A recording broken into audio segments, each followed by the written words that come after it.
अस्सलाम वालेकुम 79 न्यूज़ के साथ मैं हूं सबा कामरान। खबर शामिल करते हैं। पाकिस्तान पीपल्स पार्टी डिस्ट्रिक्ट सेंट्रल कराची के रहनुमा एहतशाम राव साहब, मरकज़ी रहनुमा और पाकिस्तान राजपूत इत्तेहाद ने पाकिस्तान पीपल्स पार्टी की एमपी शमीम मुमताज़ साहिबा से उनके घर क्लिफ्टन कराची में मुलाकात की। इस मौके पर डिस्ट्रिक्ट सेंट्रल की सीनियर जाली नुज़हत नज़ीर साहिबा और नौरीन रफ़ीक भी मौजूद थीं।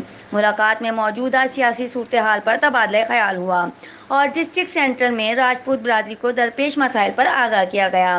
पाकिस्तान पीपल्स पार्टी की एमपी शमीम मुमताज़ साहिबा ने तमाम मसाइल हल करने की मुकम्मल यकीन दहानी करवाई।